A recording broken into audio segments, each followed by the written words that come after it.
Paz de Jeová, a paz de Jesus Cristo, a paz do Espírito Santo esteja somente com vocês são inscritos. Iremos começar o culto nesta tarde de hoje, 30/3/2026, segunda-feira, 12h08. Somente vocês são inscritos neste canal. Iremos começar o culto em 1 Coríntios, capítulo 14. Resumo do capítulo. Paulo volta aos dons e apresenta as limitações das línguas. Os dons, a exemplo das profecias que edificam edificação espiritual, a igreja são mais importantes do que o de língua. 14:12. Assim como um sermão inteligível é mais significativo do que 10.000 palavras em outra língua. VV 3:19. Os incrédulos podem ficar impressionados com um sermão arrebatador, mas se assistirem a uma reunião na igreja onde todos falam em outras línguas, possivelmente nada compreenderão.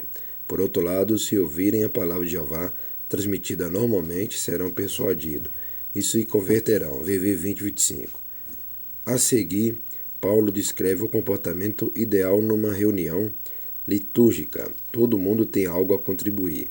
Ninguém deve falar em outra língua, a não ser que haja alguém com dom de interpretação. 2 ou 3 devem pregar e suas mensagens devem ser cuidadosamente avaliadas. VV 26:32. No julgamento da mensagem do profeta, as mulheres devem ficar em silêncio. VV 33:35. Paulo faz um resumo geral. As manifestações em outras línguas não devem ser proibidas, mas o exercício desse dom deve ser regularizado, como, aliás, toda atividade litúrgica deve ser. VV 3:40. Versículo 14:36. Todos devem exercitar seus dons na igreja. Aplicação pessoal: não condene nem abuse de qualquer dos dons espirituais. Destaque: profecia 14:1. Transmissão de palavras espontânea ou revelação diretamente de Jeová sob o impulso do Espírito Santo, para a edificação do indivíduo e da congregação. VV 24, 25, 29, 31. Línguas 14:2. Trata-se da manifestação sobrenatural do Espírito no crente, que pode falar línguas humanas e viva. AT 246. Ou uma língua desconhecida na terra, isto é, línguas dos anjos. 13:1. A língua falada através deste dom não é apreendida, e quase sempre não é entendida nem por quem fala. V14, nem pelos ouvintes. V16. As línguas para os incrédulos. 14, 22 e 25. A intenção desses versículos é motivo de amplos debate. Se os parafrasearmos assim, os incrédulos veem o dom de língua como um sinal, mas os crentes não. A confusão terá sido eliminada. Essa leitura também deixa clara a instrução de Paulo. Ainda assim, os incrédulos podem ver as línguas como um sinal de que necessitam para ouvir o Evangelho, numa pregação normal, para condenar seus pecados e conhecer a presença de Jeová. Quando vós reunis, 14, 26, 30. Esta é a única descrição real do que acontecia durante uma reunião do corpo local de crente no século I. Parece que todo mundo participava livremente e dava sua própria contribuição. As línguas são faladas na presença de um intérprete. Os possuidores do dom de profecia usavam para instrução e encorajamento. Essa descrição de uma reunião litúrgica é notável por sua diferença de nossas assembleias, como somente uns poucos pastores dirigindo os trabalhos, e a maioria dos participantes em silêncio como observadores. Se levarmos a sério o ensinamento paulino sobre os dons espirituais, vamos encontrar em grupos menores por algum tempo durante a semana, ambiente em que há oportunidade onde cada um possa ministrar e crescer. As mulheres permanecer em silêncio. 14:33b 36. Segundo o dicionário expositivo de palavra da Lei Zordevan, 1985, essa instrução transparente foi assim interpretada. 1. Para organizar a participação feminina. 2. Pode ter sido acrescentado por alguém que não era Paulo. 3. Para ser um exemplo da perspectiva inconsistente e machista de Paulo. 4. Para contradizer a declaração de Paulo em 1 Coríntios 11. E 5. Para tratar de alguns problemas específicos em Corinto e 1 Coríntios 14, 26 e 40, Paulo cuida não somente da desordem das reuniões, mas também da questão da revelação profética. V30. Paulo indicara que, tratando-se de profeta, falem apenas 2 ou 3 e outros julguem. V21. A tradução do verbo julgar é diacorino, censurar e discernir. Assim é mais conveniente tomar essa instrução como um indicativo de que as mulheres devem permanecer caladas durante esse processo, o que está em harmonia com 1 Timóteo 2, que deixa implícito que o ensino autoritativo é papel dos presbíteros da igreja. Os espíritos de profeta, 14:32, Jeová não atropela o autocontrole humano e faz uma pessoa levantar-se subitamente para interrompê-la de repente. Aqui está falando que as mulheres permanecem em silêncio. Aqui está querendo dizer que tem mulheres que gostam de passar pastor. Gosta de passar pastor, gosta de passar a igreja, gosta de passar os obreiros, gosta de passar tudo. Acha que está mandando em tudo, mas não está mandando não. Entendeu? É esse tipo de mulheres que Paulo está ordenando que se calem. É mulheres que acham que entende da paz, é igual do outro lado aí. Tem mulheres que acham que entende mais do que Paulo Simão, só não entende mais de nada. Nem da vida delas elas entendem. Entendeu? E isso aí ó, serve para homem e mulher também. Tem homens que eles não. Tem homens também que não é. Ele não pode ter papel dentro da igreja, não. Assim é a mesma coisa a mulher. Por mais que hoje as mulheres estão demais, né? As mulheres passou do limite, né? As mulheres não estão respeitando os homens mais. Porque se respeitasse, eu não veria tanto divórcio que está hoje. Milhares de divórcios por toda a parte do Brasil e fora do Brasil também. Em outras nações está a mesma, o problema está pior, está ficando muito pior. Então a mulher não está tendo respeito pelo homem, porque se tivesse respeito, a gente não veria tanto divórcio, tanta traição, tanto adultério, tanta prostituição de mulheres que são casadas fazendo essas besteiras, né? Então, esses que são os problemas também.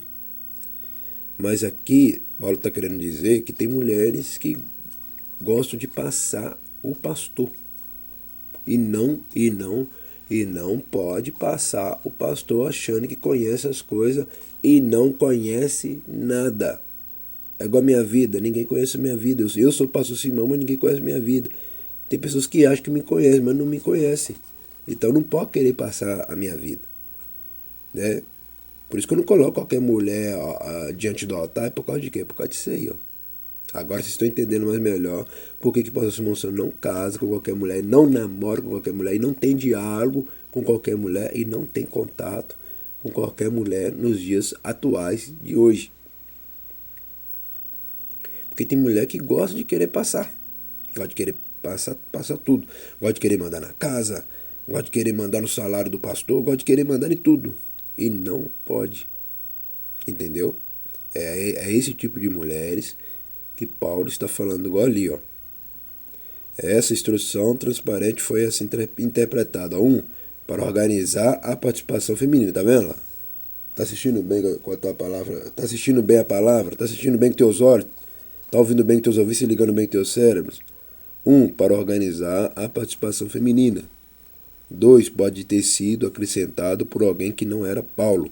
3, para ser um exemplo da perspectiva inconsistente e machista de Paulo. 4, para contradizer a declaração de Paulo em 1 Coríntios 11. E 5, para tratar de alguns problemas específicos em Corinto. Em 1 Coríntios 14, 26 e 40, Paulo cuida não somente da desordem das reuniões, mas também da questão da revelação profética. V30. Paulo indicara que, tratando-se de profetas, falem apenas 2 ou 3 e outros julguem. E V29, a tradução do verbo julgar é diaquerino, censurar, discernir. Assim é mais inconveniente. Toma essa instrução como indicativo de que as mulheres devem permanecer caladas durante esse processo, o que está em harmonia com 1 Timóteo 2, que deixa implícito que o ensino autoritativo é papel dos presbíteros da igreja. Tá vendo? Então, tem papel aqui dos cargos, agora tá falando do presbítero, pastor também. Tem mulheres que gostam de passar os presbíteros, gostam de passar o pastor, né? Então são essas coisas que não é permitido, tá entendendo? A mulher pode falar na igreja? Pode, mas na hora dela, quando chegar a hora dela, quando chegar a vez dela, quando chegar a oportunidade dela, E não, quando ela não tem oportunidade, ela não deve falar nada. É isso que Paulo está querendo dizer.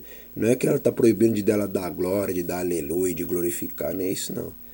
O que está proibindo é de ela não passar a igreja. Como diz, fazer desordem na igreja.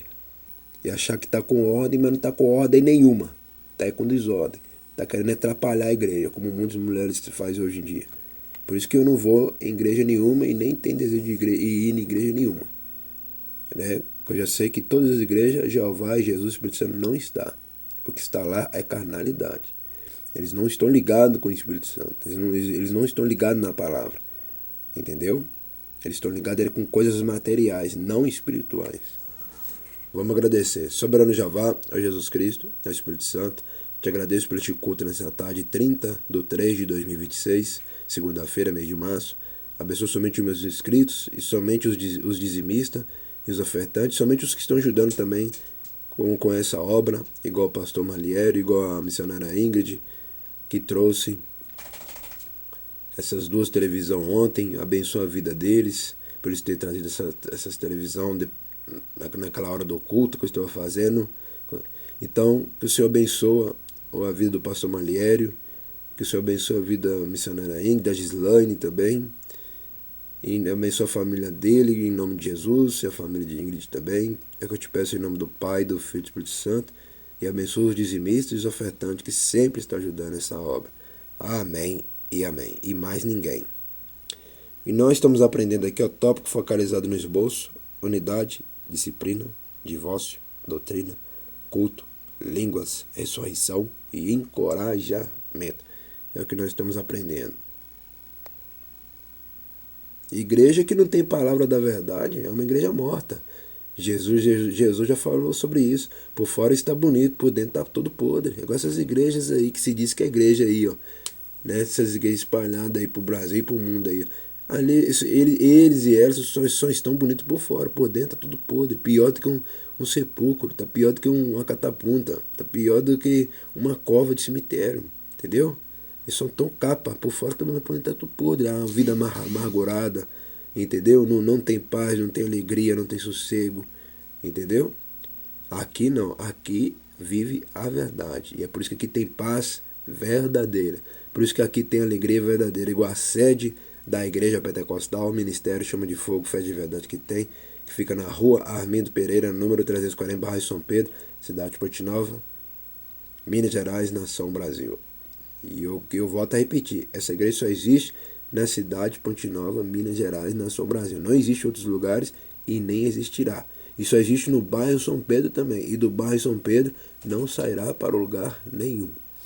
Até o próximo culto e o próximo vídeo, que vai ser à noite, que eu estarei de volta com tudo. E nenhum outros bairros daqui de Ponte Nova, ela também não vai. Só permanecerá no bairro São Pedro, onde que a promessa do Pai, do Filho e do Espírito Santo já está começando a cumprir grandes bênçãos aqui neste bairro onde que essa igreja está localizada. Até o próximo culto, à noite, que eu estarei de volta.